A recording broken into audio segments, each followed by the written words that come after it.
team of Philippine Tzu Chi volunteers visit schools in Rizal Province to promote the 80-20 campaign.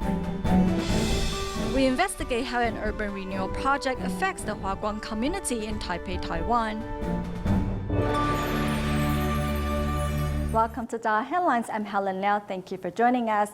As the Philippines Tzu Chi chapter hands out lunch coupons to 2,000 underprivileged students in San Mateo, Rizal Province, Tzu Chi volunteers also seized the opportunity to promote the 80-20 campaign. Volunteers encourage the students to eat 80% full and save the remaining 20% to help those in greater need. Okay. With nearly 2,000 students in San Mateo, Rizal Province suffering from malnutrition, Tzu Chi volunteers visit 20 schools to hand out lunch coupons to underprivileged children and ensure that they get at least one healthy meal each day.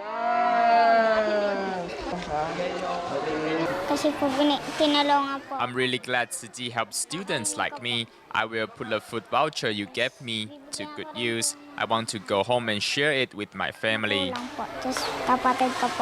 Inspire them to do good. Tawag natin dito recruitment sheet. The students here are able to empathize with the children in Africa through watching a video clip of their lives there and are inspired to donate a little of their love to those in greater need. I learned that those who are capable need to help those in need. My parents give me 5 pesos and a lunch box every day. I keep the lunch box and donate the 5 pesos to help others. It won't be a burden to me.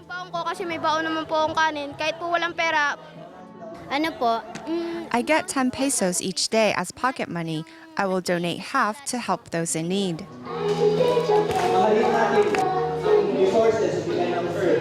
By doing one good deed each day, these youngsters are not only changing their lives, but also paying the life forward. During the 7th lunar month, many of those who are superstitious refrain from visiting the hospital, as it is in fact a month of auspiciousness to Buddhists. Medical staff at Taipei Tzu Chi Hospital in Taiwan visited patients in each ward with Dharma masters from Hualian's Jingsi abode to bring emotional support and share words of wisdom.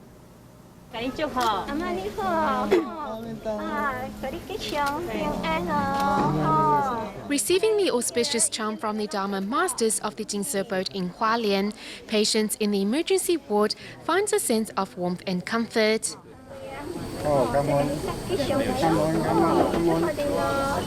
To Buddhists, the 7th lunar month means good fortune and auspiciousness.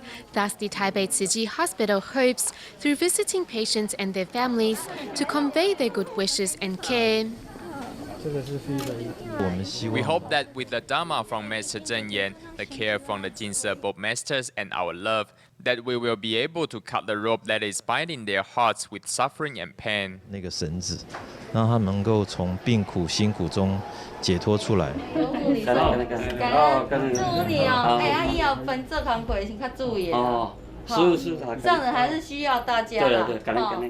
Going from one ward to another, the hospital staff and Dharma masters show not only care but also gratitude to these patients and their families. It feels really warm here. I am confident that my husband will recover soon and continue to give what he can. Besides the patients and their families, Jingsi abode masters also give their good wishes to those medical staff working on the front line of safeguarding residents' health. Tzu Chi volunteers in the Shuling district of New Taipei City organize a large-scale festival to educate the public about becoming vegetarian and cherishing life. Traditionally, Zhongyuan Festival is a time where people burn joss paper and prepare meat offerings. Instead of observing the 7th lunar month the traditional way, volunteers encourage participants to set out flowers, fruits, and to donate the money used to purchase joss paper to the needy.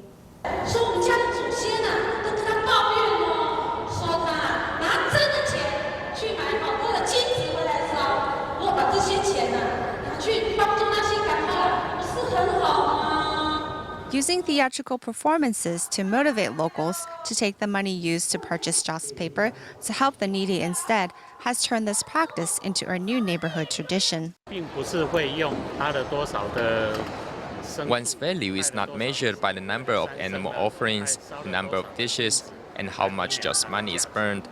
The Ghost Festival is a time of ancestor worship that calls for lavish feasts and offerings. This custom has been passed on for generations and has greatly damaged our environment. 中元祭拜呢，都会准备很多的祭品。 During the Zhongyuan festival, we usually prepare many offerings as well as just money. I think this has caused great harm to our environment. We do these things because we were taught to. However, if Tzu Chi volunteers teach us how to help protect the environment, I believe many people will find these small acts doable. Meanwhile, the Xizhi celebration drew crowds of over 200 residents. Performances were held at a local school to dispel myths, seeking to change old habits, ultimately instilling in locals a desire for peace and a heart teeming with gratefulness. Here in Taiwan, as members of the public observe the 7th lunar month, Tzu Chi volunteers too have begun to hold blessing ceremonies throughout the country. At the blessing ceremony in Tainan, they use a creative and light-hearted way to promote the correct manner to observe the 7th lunar month. Meanwhile, volunteers in Sanchong, New Taipei City, make final preparation for their upcoming blessing ceremony, while others take to the streets to invite local residents to take part. But first, let's join Tzu Chi volunteers in Zhonghe District at their blessing ceremony where they promoted vegetarianism through cooking. As these dishes make their way out of the kitchen, local residents can't wait to give them a try. At the blessing ceremony in Zhonghe District, Tzu Chi volunteers are promoting vegetarianism as a way to observe the 7th lunar month. This is seasoned with sesame paste. We want to change the public's perception that going meatless is difficult. The assortments of vegetarian dishes are all down to the kitchen volunteers' hard work. Tzu Chi volunteers also seize the opportunity to promote a healthy vegetarian diet. It's good for the planet and healthier too. Vegetarianism is good for our planet. Meanwhile, here in Sanchong, Tzu Chi volunteers are making final preparations for their upcoming blessing ceremony to ensure it will go off without a hitch. In the beginning, we didn't know how to connect the wires together, and Brother Zhi Hui taught us. Now we try to do it ourselves.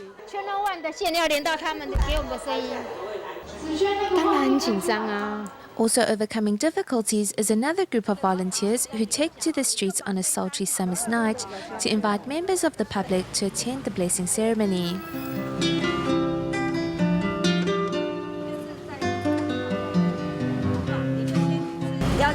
Call on your friends and family to come attend our blessing ceremony. Apart from praying for blessings, volunteers encourage members of the public to adopt vegetarianism as a way to cultivate blessings for themselves.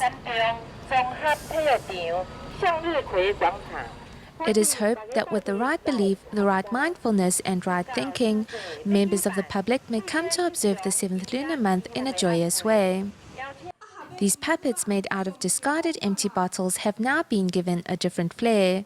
This is a very meaningful event. It's great. In a fun and light-hearted way, Tzu Chi volunteers share with participants the correct ways in which to observe the 7th lunar month, demonstrating that it's not difficult to revise old habits.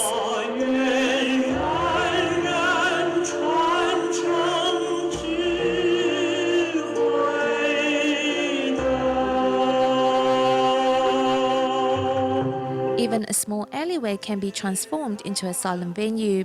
The blessing ceremony ends with all participants united in sincere prayer and seeds of love flourishing in their hearts.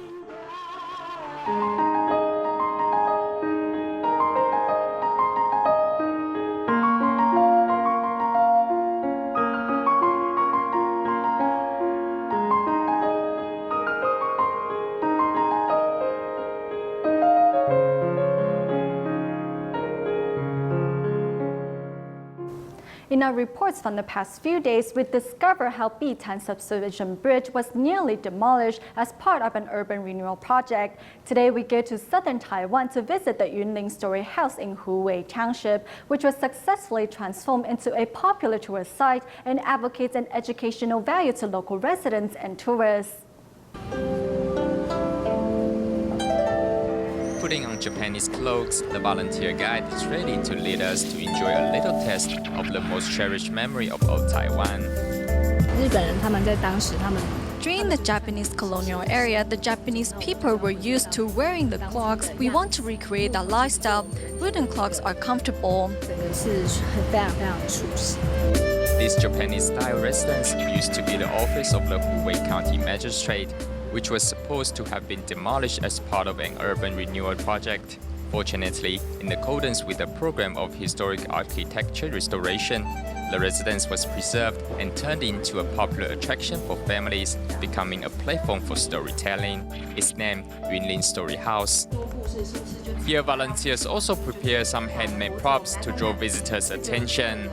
We will first tell the story with our props and later let the audience talk about their own Chinese zodiac.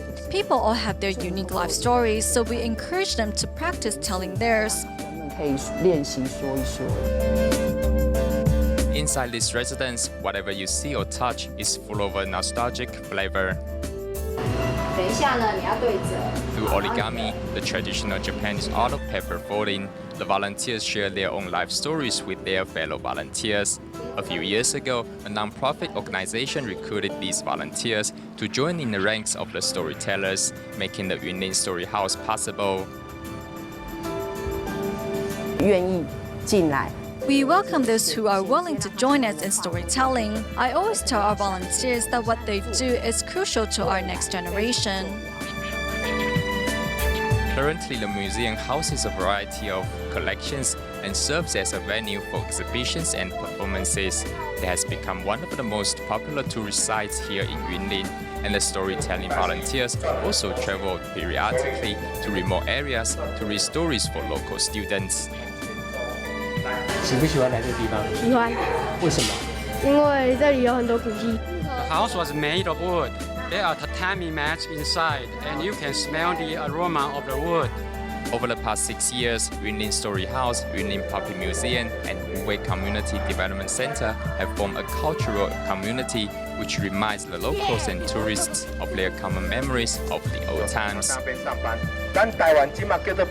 These historical buildings are now successfully transformed to serve educational purposes for the Taiwanese from across the island.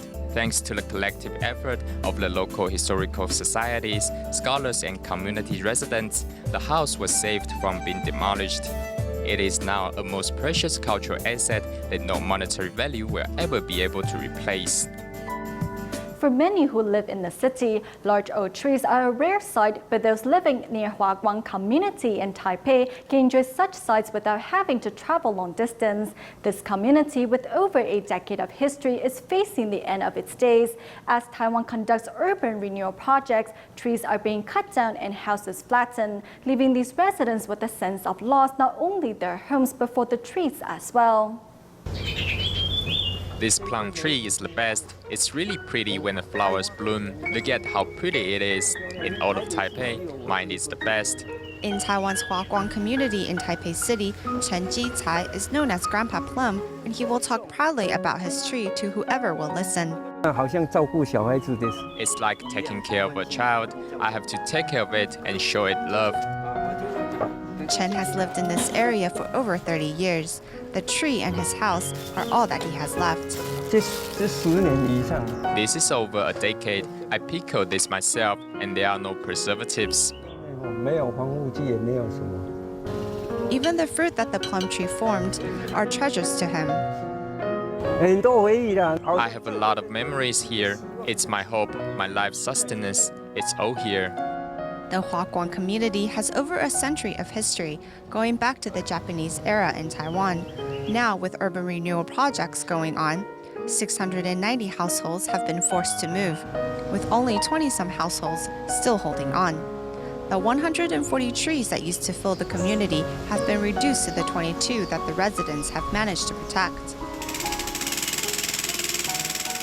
In about another month, this community will be a thing of the past. Not knowing what else he can do to prevent it from happening, Chen displays pictures of the plum tree in its earlier glory to share with passers-by. I don't think I have the ability to protect my plum tree anymore. With property values being so high around here, I don't think they will keep this tree. I'm saddened to be parting ways with it. It's very difficult for me. The Huaguang's trees have lived alongside their residents for over a century, forming fond memories and good times. What I like about this area is that the walls all have these maiden hair ferns in them. Miss Zhang, who works nearby, comes by every day to breathe a breath of fresh air. It's very relaxing here, it's spacious, and there's a variety of trees in the area. Knowing this area is soon to be flattened, Miss Zhang is here to try to protect the trees. This community is a place for city dwellers to go to. It's a place we don't have to travel long distance to get to for a getaway from the concrete jungle. Overall, it's a great treasure. In seeking quick expansions, Taiwan's developments remove natural environments and replace them with structures and buildings as a way to boost the economy. So many regions across the island have experienced the same problem as the Huaguang community. Trees, culture, and our history are linked together, but we normally just think, why is the tree here blocking economic development? And we will cut it down for convenience instead of protecting it. In the end, we end up destroying our culture, history, and environment. Isn't there something wrong with that? Li Zhijun, who has lived here since he was young, tells tales of the trees at his house, like he is giving them a fond send-off speech. It's like permanently saying goodbye to a friend. Only then do you realize how many memories there are here and how much joy they brought you. Human interactions are sustained in these cultural artifacts. These trees, full of wisdom and memory, were left by our ancestors for later generations to enjoy. But modern-day citizens have perhaps already forgotten their purpose as they pursue economic developments. On August 11, 1993, Tzu Chi established its first chapter in Malaysia. Since then, Tzu Chi's missions have expanded in the country, helping countless needy families. In our next report, we meet Taiwan Tzu Chi volunteer Ye Tzu-jing, who planted Tzu Chi's first seeds of love in Malaysia. On stage, Malaysia Tzu Chi volunteers move in sync with one another, representing their determination to shoulder Tzu Chi's responsibilities. 23 years ago, Taiwan Tzu Chi volunteer Ye Tzu-jing moved to Malaysia to develop her career. Over there, Ye exercises not only the spirit of Taiwan, but also that of Tzu Chi's humanistic values. Without Sister Ye, I don't think any of us would have got to know the Tzu Chi Foundation, which means that all of us would have missed the opportunity to be part of this big family. In 1989, at the request of her employer, Ye Tzu-jing arrived in Penang, Malaysia. Despite the unfamiliar environment and cultural differences, Ye insists on spreading Tzu Chi's philosophy far and wide. 熟美思简，他从台湾到马来西亚，他知道师父常常说，去取人的资源，用人的劳工。 你怎么可以不回馈给别人呢？他把这一些也常常放在心里，所以他要到马来西亚，就先下一个决心，要把慈济的精神带出去。所以他在马来西亚一边呢开拓他的事业，那一边呢。 都是在耕耘慈济的这一块福地。 Penang is a great cultivation ground because there are many impoverished residents. All of us need to work extra hard so we can inspire them to walk the Tzu Chi path. In 1991, Ye Tzu-jing and local volunteers began caring for Tzu Chi's first care recipient in Malaysia. In May of 1993, 18 local volunteers returned to Hualien, Taiwan, the birthplace of Tzu Chi. With the permission of Master Zheng Yan, the first liaison office in Malaysia was established. 马来西亚就是这样，对我来说是很遥远，对你们来说是很近啦。但是对我来说呢，更是贴啦。好，这个有形的是很远，无形的是很近，知道吗？虽然我不能去，可是呢，我的心还会时时的爱你的。要好好的以菩萨心为心，自己在救苦救难的心哈，好吧？观世音菩萨就让你们请回去发挥闻声救苦。 20 years have passed, and the number of volunteers in Tzu Chi Malaysia chapter has increased to 1,449, with 88 liaison officers across the country. To thank Malaysia Tzu Chi volunteers for their selfless dedication over the years, on July 14, 2012, the state of Penang awarded its highest civil honor to Master Zhen Yan. 马来西亚在槟城里他们也跟慈济的 脚步跟得很紧哦，我们在台湾4大志业他们呢也跟得紧。慈善他们做得真好耶。那慈善中呢，他们不离开医疗。我们现在已经有20年。This year is the 20th anniversary of Tzu Chi Malaysia. Our next goal is to encourage more people to walk the Tzu Chi path. Although only 25% of the population in Malaysia are Chinese, the volunteers are vowed to continue their good work and spread Master Zhen Yan's Dharma far and wide in the years to come.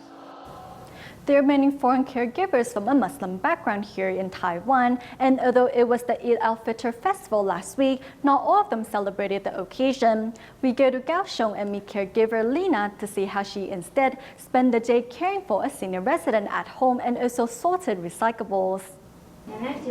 Grandma Tang has difficulty moving about and relies on her caregiver Lina to look after her. Besides recycling all the used syringes, Lina also sorts through the newspapers before taking them to a local recycling station. The volunteers at the recycling station will need to sort it through again. If we didn't categorize them properly, it would take them the whole day to get it done. It's not tiring, we just need to be mindful. Lina also categorizes all the rubbish at home and even uses the wastewater from the water dispenser to clean the bathroom. Though it was Eid al-Fitr a few days ago, Lina, who is a Muslim herself, chose not to celebrate the holiday. We celebrate the Chinese New Year here. I don't want to make a mess in the house just to mark one occasion. No one will be able to take care of Grandma if I go out. Instead of putting on a big celebration, Lina finds it more meaningful to spend the day sorting through all the recyclables at home. We stay in Taiwan at the end of the show to celebrate the 13th anniversary of the Darling Tzu Chi Hospital. Medical staff perform a silent song to encourage new staff members to join them in safeguarding patients' health. We'll leave you with these images. Thank you for watching Dai Headlines. Goodbye.